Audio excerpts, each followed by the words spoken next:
अस्सलामु अलैकुम व रहमतुल्लाहि व बरकातहू। शहर नशीब पर तशरीफ फरमा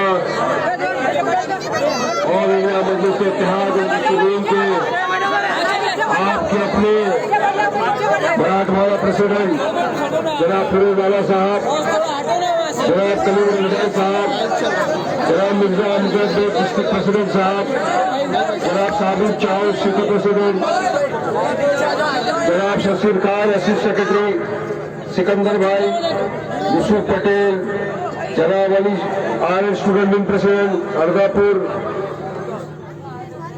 नांदेड़ के कृष्णा यादव साहब, मराठवाड़ा यूथ प्रेसिडेंट, नांदेड़ 31 एक कैंडिडेट रेशमा बेगम, सलीम बेग साहिबा, यहाँ पे मौजूद मेरे मजलिस इत्तेहाद मुस्लिमीन के तमाम जिम्मेदारान, मेरे दोस्त, मेरे बुजुर्ग, मेरे भाइयों और मेरी माँ बहनों, आज का ये जलसा इंतखाबी जलसा है। चुनाव है यहाँ पर नगर पालिका का, नगर पंचायत का, और जिस तरह से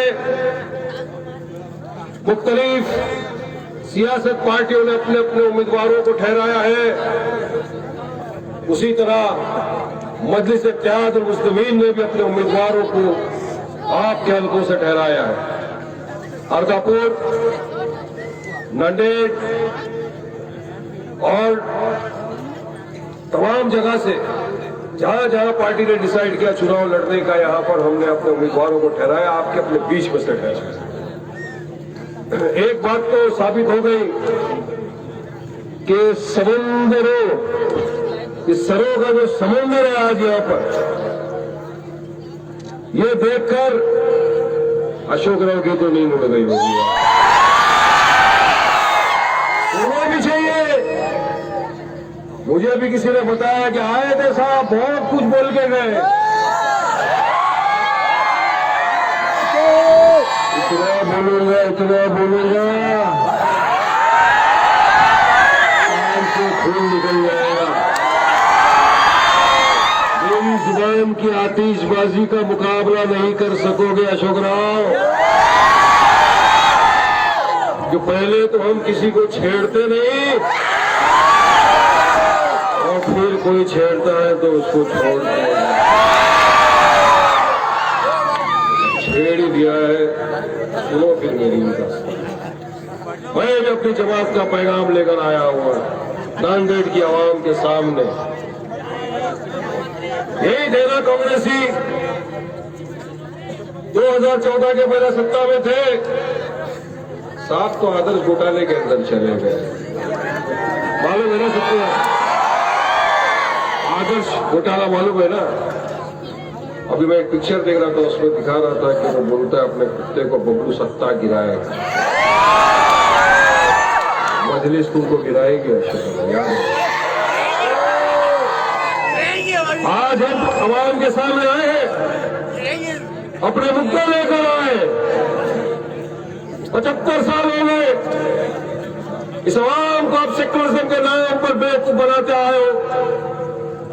ये तथाकथित सेक्युलर पार्टियां, ये कांग्रेस 75 साल से आपके दरवाजों पे आती रही, चुनाव के पहले भीख मांगते गई, सेक्युलरिज्म की दुआई देते गई, हमको वोट दो, हम जीत कर आएंगे तो तुम्हारे लिए फलाह कर देंगे, हम जीत कर आएंगे मुसलमानों को आरक्षण दे देंगे, हम जीत के आएंगे तुम्हारी बस्तियों का काम कर देंगे। मगर 75 साल में देखा ये गया कि आज भी मुसलमानों की बस्ती में ना कोई अच्छी सड़क है, ना उनका कोई पॉलिटिकल एम्पावरमेंट हुआ, ना उनका कोई आगे बढ़ने के लिए काम। एक ही चीज देखी गई कि हमको गुलाम की तरह इस्तेमाल किया, दरी बिछाने वाले की तरह इस्तेमाल किया। रमजान में आए, हमने खजूर खिलाई, उनने हमको टोपी पिलाई, और ऐसी टोपी पिलाई कि 75 साल से हम मासूम मुसलमान उनकी इसी चापलूसी का शिकार बनते। मगर अब नहीं, अब ये जाग चुका है कौन। इतनी रात को इतनी ठंडी में ये हजारों की तादाद में ये नांदेड़ की 60 मिर्जापुर की 60 पैदल लोग जमा हुए हैं, तो इस बात का सबूत है ये कि अशोक राव कांग्रेस तुम्हारी सत्ता का तख्ता पलटी हो के रहेगा।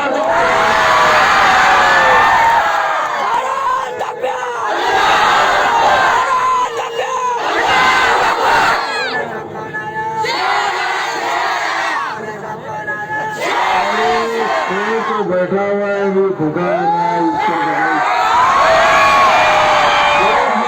तो पूरे हिंदुस्तान में नहीं पूरी दुनिया में सुनाई दे रही है। एक ही नारा लगाते हैं जब असद ओवैसी को देखता है, देखो देखो कौन है। ये नारा उनके लिए है, गिदड़ों के लिए आगे। 2014 का चुनाव आया, उसके पहले कांग्रेस सत्ता में थी। फिर हमको लॉलीपॉप देने के लिए उन्होंने क्या किया था 2014 के पहले, कहा मुसलमानों को आरक्षण दे रहे हैं, 5% एजुकेशन में देंगे, 15% जॉब्स में देंगे, रिजर्वेशन। जाते जाते रिजर्वेशन दिया, मगर इनकी नीयत में खोट था। जैसी नीयत वैसी बरकत। खोट नीयत में रिजर्वेशन लाए, मगर कोई पुख्ता कानून, कोई जीआर कुछ नहीं बनाया, क्योंकि इरादा था फिर से हमको बेवकूफ बनाना वोट लेके। अरे वहां बोला था ना पानी आएगा, नल तो लगा दिया ना, 5 साल बाद उसमें पानी भी आ जाएगा। ये इरादे इनके चलते हम मासूम, हमने दे दिया था।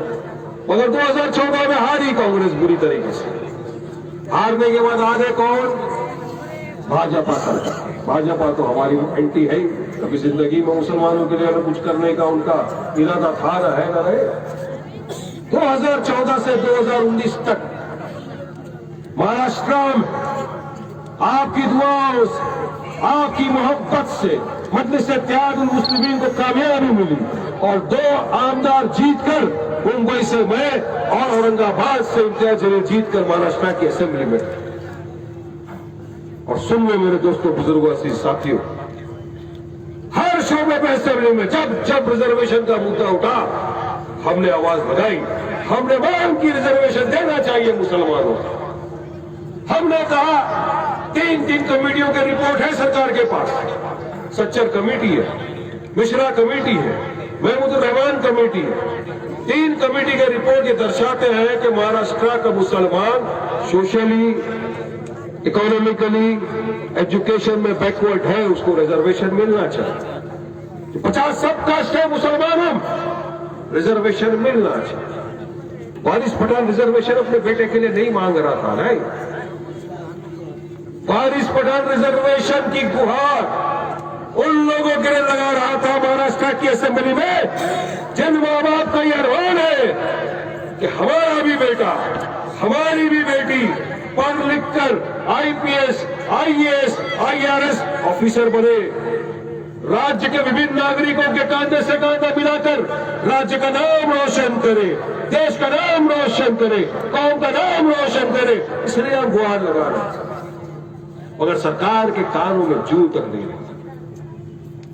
यही उस वक्त के जो मुसलमान नेता हमारे साथ थे, एमएलएस थे कांग्रेस के, राष्ट्रवादी के, समाजवादी के, खड़े होते थे, अपोजिशन की तरफ देखते थे, बोलते रिजर्वेशन दो, रिजर्वेशन। उसके बाद 2019 का चुनाव, चुनाव में आप सबने देखा क्या, खिचड़ी सरकार है। शिवसेना, राष्ट्रवादी, कांग्रेस तीनों एक साथ मिलकर आपस में निकाह करते, ट्रिपल निकाह। ट्रिपल तलाक सुना था, ट्रिपल निकाह हमने महाराष्ट्र में देखा, एक साथ तीनों मिल गए। अब जब आप मिल गए, हमारे वक्त में आप चिल्लाते थे रिजर्वेशन दो, आज तो आप सत्ता में हो, आज आप सरकार में हो, आप मंत्री हो तो किस चीज ने आपको रोके रखा है कि आप रिजर्वेशन नहीं देते? क्या है, आपको सिर्फ जीआर निकालना है, कानून पास करना है, तो हमारे मुसलमान भाई बहनों को भी रिजर्वेशन मिल जाता ना। क्यों नहीं कर रहे? ये नहीं करते। ये नीयत नहीं है, नीयत ही नहीं। नीयत सिर्फ एक ही चीज है, सत्ता, कुर्सी। अरे कुर्सी किसी की ना हुई है ना कभी होगी। आज तेरी कल मेरी कल तीसरे की हो जाती है, दुनिया का दस्तूर है, याद रख। किसी की नहीं हुई है कुर्सी कभी। कुर्सी की लालच में ये लोग आज रिजर्वेशन कर दिए हैं। मगर हमने जो लड़ाई तब शुरू की थी, लड़ाई अब भी जारी है। आपने देखा होगा 11 दिसंबर ऐतिहासिक दिन रहा महाराष्ट्र की सियासत में, जब औरंगाबाद में सब जमा हुए महाराष्ट्र के मस्जिद से इत्तेहादुल मुस्लिमीन के तमाम चाहने वाले एक साथ फजर की नमाज अदा की।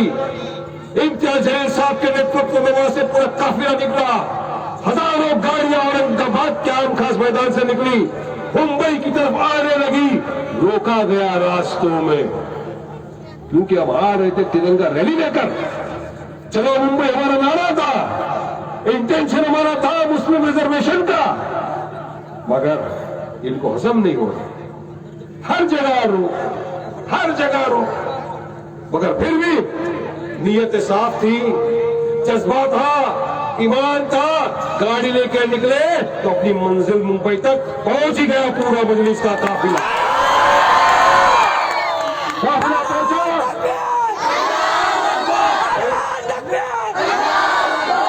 पहले तो हमको इजाजत नहीं मिल रही थी, ग्राउंड नहीं दे रहे थे, परमिशन डाला कैंसर, दूसरे ग्राउंड की डाला कैंसर। फिर मजलिस है, अगर जिद पे अपने आ गई तो किसी की नहीं सुनती। आपको डायलॉग याद है ना, एक बार मैंने कमिटमेंट कर ली, उसके बाद तो अपने आप की कमिटमेंट करके दिखाया। लोग आए, हमारे कायद, हमारे सनल शेर हिंदुस्तान बैरिस्टर असदुद्दीन ओवैसी खुद आए वहां पर जलसा में। महाराष्ट्र में मुंबई में 144 लगा दी। हमने कहा सब चले जाएंगे जेल में, कोई गम नहीं, मर्दों के लिए जेल बनिए, जाएंगे बिंदास। रैली हजारों की तादाद में लोग हैं, बिना परमिशन नहीं था, हमने किया, मगर पीसफुल तरीके से।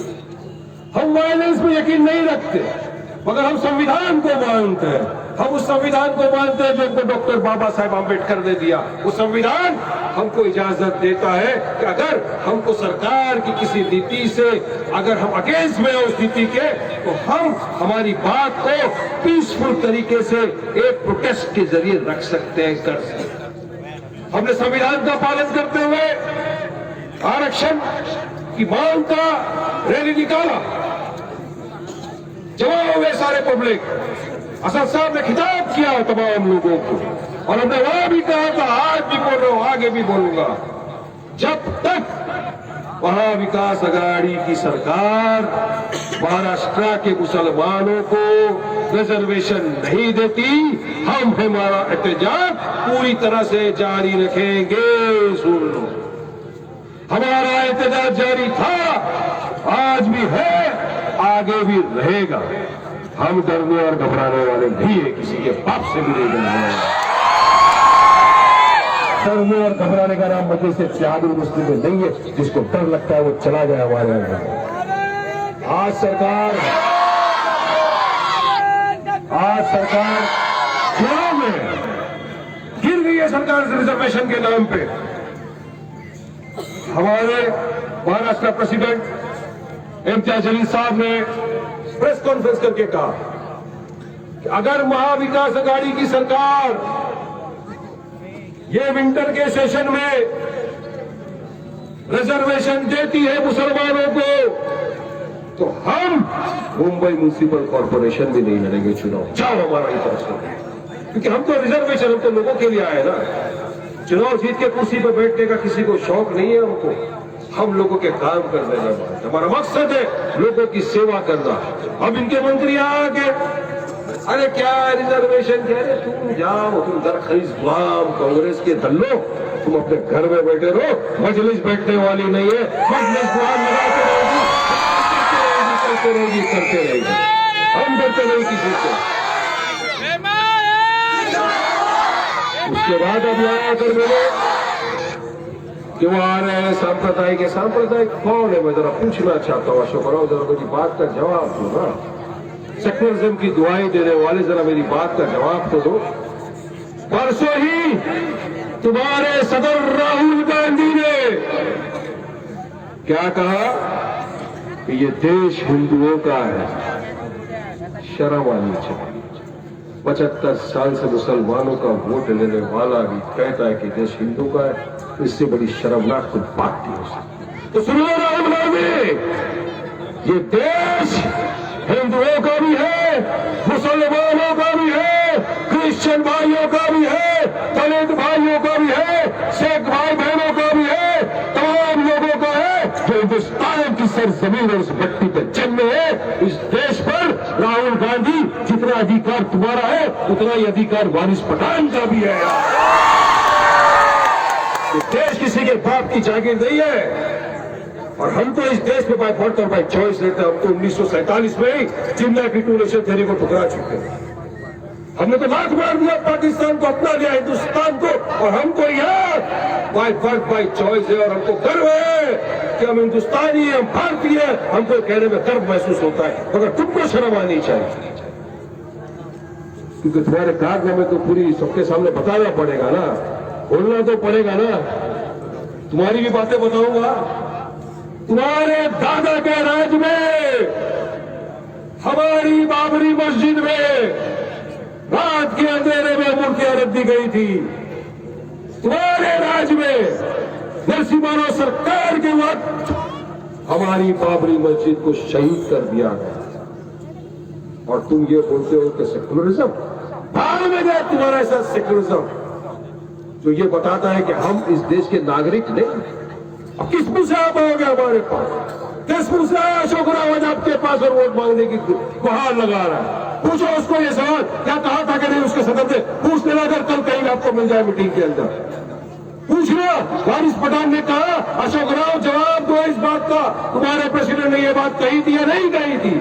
जवाब दो इस बात का कि तुम्हारे राज्य में हमारी बाबरी मस्जिद को शहीद किया था या नहीं किया था अशोक राव? जवाब दो पहले, उसके बाद इधर उधर की बात करो। तू इधर उधर की बात ना कर, ये बता काफिला क्यों लूटा, ये इनसे सवाल कर रहा है, उनके पास जवाब नहीं। ये क्या जवाब देंगे? आज ये जिसके साथ सत्ता में बैठे हैं, सत्ता की जो मलाई खा रहे हैं आज ये महाविकास आघाड़ी सरकार में, शिवसेना के साथ 2014 के चुनाव में ये वही थे। शिवसेना ऐसी, शिवसेना वैसी, गालियां बकते थे, क्योंकि मैं तो चुनाव लड़ा ना, गालियां बक रहे थे, और चुनाव के बाद सीधा जाके शिवसेना की गोद। और ये शिवसेना कौन है?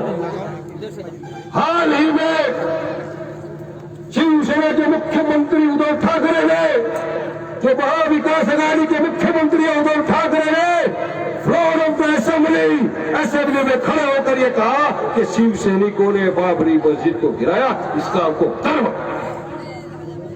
और आप सेक्युलरिज्म की बात करते हो और जाकर उनकी वोट कर दो, और इतनी मर्दानगिरी आप पे, तो ऑब्जेक्ट करो कि सीएम साहब आप क्यों इस तरह की बातें कर रहे हो, क्यों सांप्रदायिक तनाव फैलाने की आप कोशिश कर रहे हो महाराष्ट्र के अंदर, क्यों इस तरह की बात करके मुसलमानों के दिलों को दुखाने की बात कर रहे हो आप? मगर नहीं, इनको तो कोई लेना देना नहीं है ना मुसलमान, इनको तो वोट चाहिए। देखो लेकर राहुल गांधी को कि हमको ऐसी सरकार का हिस्सा नहीं बनना जो बाबरी मस्जिद के बारे में इस तरह की बातें करती है। लिखो, है हिम्मत, इनमें हिम्मत ताकत कुछ नहीं है, डरपोक लोग डरा डरा के सत्ता में आए, डरा डरा के वोट हासिल करते। मगर याद रखो मेरे दोस्तों, बुजुर्गों, भाइयों, मजलिस से इत्तेहादुल मुस्लिमीन डरने और घबराने वालों की जमात नहीं। इनके डराने से, इनके घबराने से कभी डरना नहीं। हम आपके साथ खड़े हैं। जमहूरियत में, डेमोक्रेसी में संविधान ने जितना अधिकार इनको चुनाव लड़ने का दिया है, उतना ही अधिकार संविधान ने आपको और हमको चुनाव लड़ने का, और चुनाव लड़ेंगे। मुद्दे है हमारे पास, क्योंकि इतने वर्षों से वोट के इख्तियार में आकर बैठ गए। बताओ मुझे नांदेड़ की सड़कों का आज क्या हाल है? अभी मैं आ रहा था, मुझे लग रहा था, मैंने फिरोज वाला से कहा, फिरोज भाई लगता है कमर में दर्द होती आ जाएगी, ऐसा लग रहा है। रास्ते में खड्डे नहीं है, खड्डे में ही रास्ते बना दिए, खड्डे के अंदर रास्ता बना दिया, क्योंकि जो माल आया रास्ता बनाने का, वो माल गरीब जनता की खिदमत में नहीं लगा, वो माल तिजोरी भरने में लगा है। अपना काम बनता, ये बात है इनका, हिसाब साफ है। मगर नांदेड़ की अदापुर की जनता इस वक्त दिखाएगी, अशोक राव तुम्हारा टाइम खत्म हो गया, अभी अपना टाइम, अभी अपना टाइम आएगा, इंशाल्लाह आएगा, जरूर आएगा, और ये आवाम लाएगी, क्योंकि आवाम के पास संविधान ने अधिकार दिया है वोटिंग का। ये वोटिंग का अधिकार आपके पास संविधान ने दिया। मेरे भाई और बुजुर्गों, दोस्तों, इसको जाया न करना। 75 साल से तमाम मुख्तलिफ जमातों को आप वोट देते आए, कांग्रेस को दिया, राष्ट्रवादी को देते आ गए, सबको वोट दे दिया। अगर आपका ये भाई वारिस पठान आपसे इस बार रिक्वेस्ट करे, एक मरतबा अपने आप की, अपनी खुद की जमात को भी वोट दे करके, ये जमात का नाम है मजलिस इत्तेहाद मुस्लिमीन, और जिसके कायद का नाम है बैरिस्टर असदुद्दीन ओवैसी।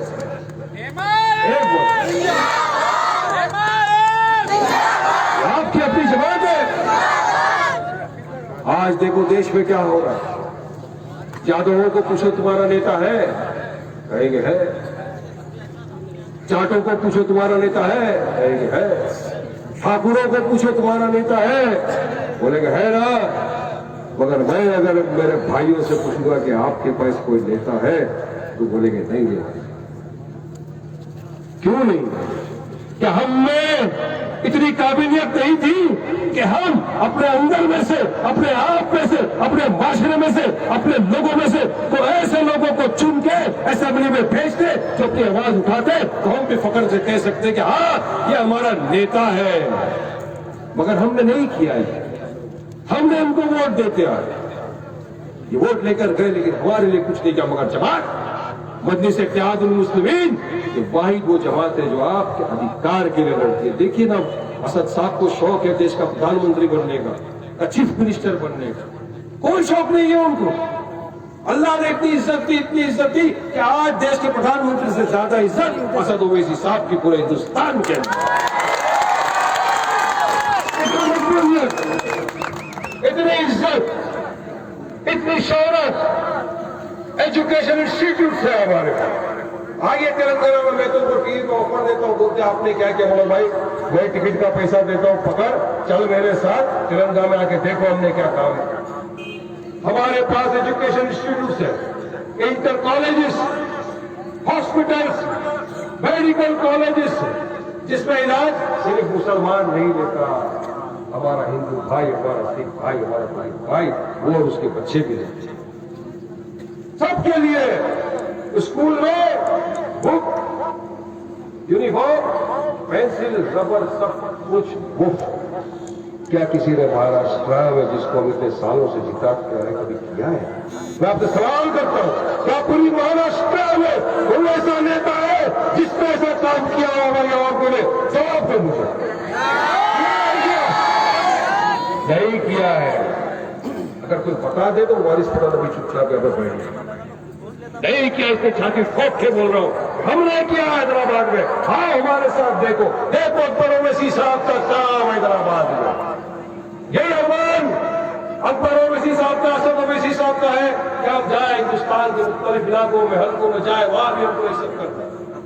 यही अरमान लेकर आपके पास आए, यही जवाब का मैसेज संदेश लेकर आपके बीच में आए मेरे भाइयों, दोस्तों, बुजुर्गों और साथियों कि हमको भी आपके लिए करना है, मगर ये हम अकेले नहीं कर सकते, आपके साथ के बिना कुछ मुमकिन नहीं।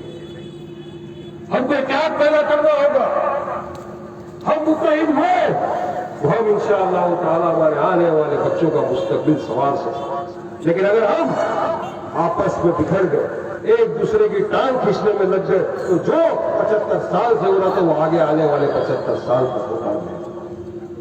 ये दिन मत आने दो मेरे दोस्तों। सबको आजमा लिया, एक मरतबा मजलिस इत्तेहाद मुस्लिमीन को भी आजमा, जिताओ अपने उम्मीदवारों को अपने अपने हल्कों से।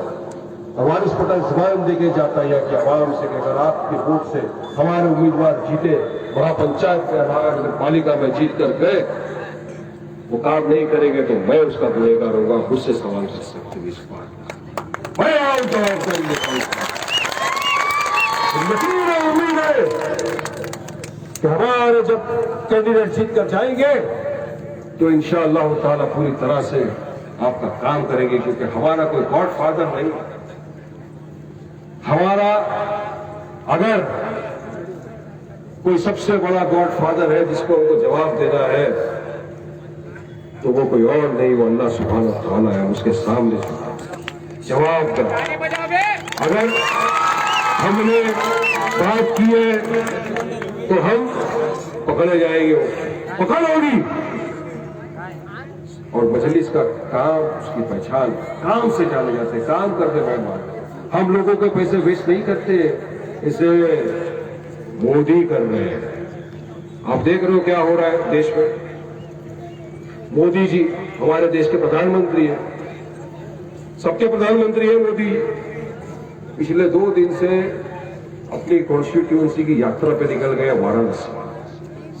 अब मैं देख रहा हूं टीवी पे, आप सब भी देख रहे हो कि हर चैनल जहां चालू करो वही दिखा रहा है, वही दिखा रहा है कि मोदी जा रहे हैं, कोई सामने है नहीं, हाथ दिखा रहे हैं, चलते जा रहे हैं। अरे साहब, 800 करोड़ रुपया खर्चा कर दिया, करिए खर्चा। देखिए, अगर मोदी जी वहां पर जाकर, एक हिंदू है, हर इंसान को अपना रिलीजन प्रैक्टिस करने का अधिकार है। मोदी अगर अपने धर्म के हिसाब से जाते, पूजा पाठ करते, मुझे देश के अन्य वासियों को किसी को आपत्ति नहीं है। मगर मोदी जी वहां गए एज द प्राइम मिनिस्टर अपने देश, प्रधानमंत्री देश, जिन्होंने संविधान की शपथ ली, संविधान की शपथ लेकर प्रधानमंत्री बने, और वहां पर जाकर आप एक कम्युनिटी को लुभाने की बात कर रहे हो। ये जाके किसको दिखाना चाहते हो आप, किसको खुश करना चाहते हो आप? ये मेजोरिटेरियन कम्युनिटी को पोलराइज करने की काम कर रहे हैं। अगर यही काम वारिस पठान करता तो अब तक एंटी नेशनल, अब तक तो मुझे पाकिस्तान की टिकट देके भेज भी आते अब तक तो ये लोग, मगर वो किया तो कुछ नहीं। मैं करूं तो वही ना, कैरेक्टर ढीला है, वो आगे बढ़ नहीं, अपना तो वही है। तुम करो कुछ नहीं, हमारा भी करते हैं तो हो जाते हैं बदनाम, और वो कत्ल भी करते हैं तो चर्चा नहीं हो।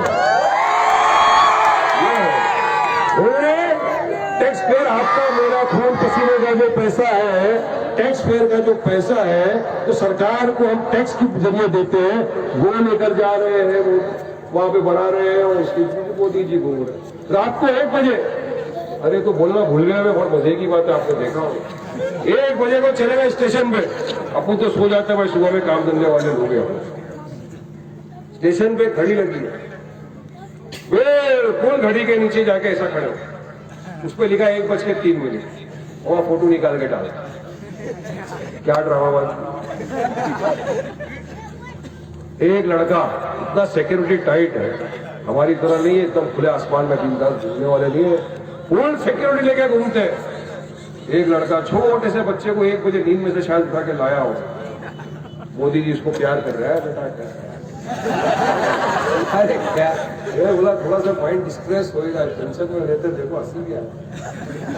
और मुझे यकीन है अगर बच्चे ने सवाल कर लिया होता तो मोदी जी वहां से भी खसक, जिधर पत्रकार सवाल करता निकल जाते, इसी तरह वो भी निकल गए।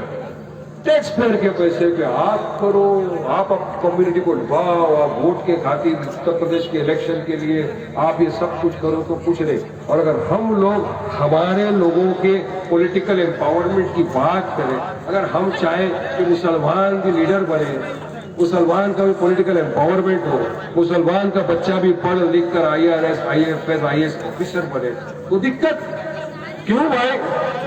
हम भी बराबर के शहरी है। संविधान ने इक्वल राइट दिया है, जितना अधिकार नरेंद्र मोदी को, उतना अधिकार वारिस पठान को, उतना अधिकार फिरोज लाला को, उतना अधिकार पूरी आवाम। स्पेशल कोई कुछ नहीं है, मगर नहीं किसी भी तरह से हमको दिखाना है। और पूरा सपोर्ट कौन कर रहा है उनको? यही कांग्रेस। मैं हमेशा बोलता हूं, ये हम पे इल्जाम लगाते हैं बी टीम, सी टीम, डी टीम। अरे हम जहां जहां इलेक्शन नहीं लड़े वहां बीजेपी लड़ गई, कांग्रेस का सुपड़ा साफ हो गया, तब भी हम बी टीम। और अब लोगों ने देख लिया, महाराष्ट्र में जो MLC का चुनाव आया, बीजेपी जीती, किसके वोटों से? कांग्रेस के वोटों से। इन लोगों ने बीजेपी को वोट देकर जिताया और इल्जाम हम पर लगाते हैं कि हम बीटी में। अरे शर्म करो, तुम्हारी नपुंसकता की वजह से आज भाजपा की गवर्नमेंट सत्ता के अंदर बैठी है। तुम में ताकत नहीं थी उनको हराने की, तो इल्जाम का ठिकरा हमारे सर पर तुम डाल दो। तुम में ताकत नहीं उनको हराने की, हम में ताकत थी हराने की। हमने एग्जाम्पल सेट किया। आपने सबने देखा 2019 में लोकसभा के चुनाव आए, मजलिस इत्तेहादुल मुस्लिमीन 3 सीटों पर चुनाव लड़ी। हैदराबाद से लड़े बैरिस्टर असदुद्दीन ओवैसी साहब, बिहार से लड़े अख्तर इमान साहब, औरंगाबाद से लड़े इम्तियाज जलील साहब। औरंगाबाद जो शिवसेना का गढ़ माना जाता था, जहां पर 30 साल से शिवसेना का MP था, मजलिस इत्तेहादुल मुस्लिमीन की ताकत यह थी कि उस 30 साल के सिटिंग MP को इम्तियाज जलील ने हराया। यह है मजलिस इत्तेहादुल मुस्लिमीन की ताकत।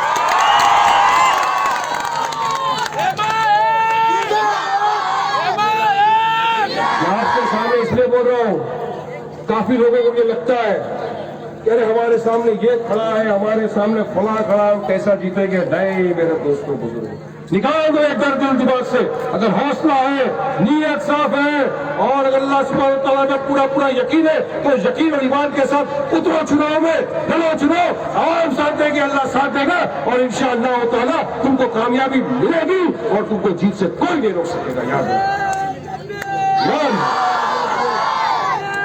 दिल में हौसला रखो, हौसले को बुलंद करो अपने, डरने का नहीं किसी से। अरे आज हारे कल जीतेंगे, फिर हारेंगे, फिर जीतेंगे, हारेंगे जीतेंगे, लेकिन इंशाअल्लाह ताला चुनाव लड़ते रहेंगे। एक दिन तो अल्लाह सुब्हानहू व तआला जिताएगा। ये तो मेरा ईमान। हार के जीतने वाले कोई बाजीगर बोलते हैं। भाइयों, ये भी अपने अपने दिमागों में याद रखो। आप हौसले कभी अपने कमजोर न होने देना, हौसले कभी कमजोर न होने देना। जब चुनाव है, अगर हम सब मिलकर मुत्तहिद हो गए, एक हो गए, इत्तेहाद पैदा किया, 21 दिसंबर को वोटिंग की तारीख है। अगर हमने ये मान लिया कि इस मर्तबा हमको यहाँ वहां कहीं नहीं देखना, हमको सिर्फ एक चेहरा देखना है, वो चेहरा है मेरे कायद बैरिस्टर असदुद्दीन ओवैसी का। अगर उस चेहरे को देखकर हमने नियत बना ली कि हमको वोट डालना है, तो इंशाअल्लाह मजलिस को इस मर्तबा कोई नहीं हरा सकेगा। तो उसके साथ दोनों जो तुम्हारे हक की लड़ाई लड़ता है। अगर कोई हमको पानी पिलाता है, हम उसके लिए दुआ करते हैं, कोई हमको खाना खिलाता है, हम उसके लिए खाना देते हैं, एक दूसरे की हेल्प करते हैं। यही तो दुनिया है, ये तो दुनिया का दस्तूर है। तो वो आदमी बाबरी पे बोले ओवैसी, दादरी पे बोले ओवैसी, ट्रिपल तलाक पे बोले ओवैसी, शरीयत में मदाखिलत पे बोले ओवैसी, CAA NRC पे बोले ओवैसी, मजलूमों की, मुसलमानों की हक की आवाज बने ओवैसी, हर शोबे पे आपके मेरे लड़े ओवैसी। तो मेरे दोस्तों, बुजुर्गों, साथियों, आपके वोट का हकदार भी ओवैसी है या नहीं? ओवैसी है ना? ओवैसी हकदार है ना? तो फिर ये अशोक राव किस बात के लिए आ रहे हैं? आप बिल किसने मारा? ओवैसी ने CNRC में कौन लड़ा, ओवैसी, पाबरी में कौन लड़ा, ओवैसी, वोट किस लिए, पैसा कमाने के लिए नहीं देंगे, कमा लिया इधर, अब आगे नहीं, स्टॉप। तुम्हारे काले में आके तुमको चैलेंज कर रहा हो, कांग्रेस हो, तुम उस लायक नहीं कि तुमको वोट दिया जाए और तुमको जनता की कुर्सी में बिठाया जाए, क्योंकि जनता जानती है हमने अगर कांग्रेस को वोट दिया तो हमारा वोट तो शिवसेना में चलेगा, तो क्यों ना हम डायरेक्ट शिवसेना को ही वोट दे दे। मगर मुझे यकीन है कि बीजेपी और शिवसेना को तो मेरा मुसलमान भाई कभी वोट नहीं देगा। इसलिए अपनी क़यादत को मजबूत, लीडरशिप पैदा करो, अपने यहाँ जितने काम है उन काम का ब्यौरा लो। यहाँ के जो स्थानिक लोग हैं उनको हमारी जमात ने कैंडिडेट डिक्लेयर किया है, उनको टिकट दिया है, आपके अपने ये जानते हैं कि समस्या क्या है, काम करेंगे आपके लिए, काम करने में विश्वास रखते हैं, काम करने में मानते हैं। और हमको आगे बढ़ना है। अगर हमारे बच्चों का मुस्तकबिल संभालना है, अगर हम भी ये चाहते हैं कि बच्चा आज बोले बाबा इनको वोट दे दो, हम बोले नहीं ऐसा, यही बच्चा 15 साल बाद बोलेगा बाबा एक दीवाना आया था मुंबई से, वारिस पठान नाम का, समझाया था, जगाया था, बताया था कि वोट अपनी जमात को दो, अपनी क़यादत को मजबूत करो, अपने में से क़यादत पैदा करो। आपने अगर कर दी होती उस वक्त तो ये बच्चा आज कहां से कहां। मुझे अपने आप पर ही शेर याद आ रहा है, आपके और मेरे ऊपर जो शेर, बिल्कुल सही कहा गालिब, जिंदगी भर यही गलती करते रहे गालिब, या आप पे हम पे, क्योंकि हम यही गलती कर रहे, डाल दिया वो, जिंदगी भर यही गलती करते रहे गालिब, धूप ही चेहरे पे आईना साफ करते रहे। ये मौका मत आने देना, जो हो गया बीत गया। जब तक आपके पास कोई विकल्प नहीं था, कोई ऑप्शन नहीं था, कोई जमात नहीं थी, कोई पार्टी आपकी नहीं थी, आज आपके पास अपने खुद की आपकी अपनी जमात, इसका नाम है मजलिस इत्तेहाद मुस्लिमीन। तो देंगे और मजलिस इत्तेहाद मुस्लिमीन को जिताएंगे, बैरिस्टर असदुद्दीन ओवैसी साहब को जिताएंगे, ना कैंडिडेट्स को हराएंगे, ना कांग्रेसियों को हराएंगे, ना बीजेपी को हराएंगे, ना राष्ट्रवादी शिवसेना को। तो फिर लगाओ नारा मेरे साथ, हिंदुस्तान हिंदुस्तान, मजलिस इत्तेहाद मुस्लिमीन, बैरिस्टर असदुद्दीन ओवैसी। अरे आवाज कम है, अपना वाला, अब अपने वाला, नारे तकबीर, नारे तकबीर। अल्लाह बहुत शुक्रिया, अस्सलाम वालेकुम, बहुत बहुत आपने मुझे सुना।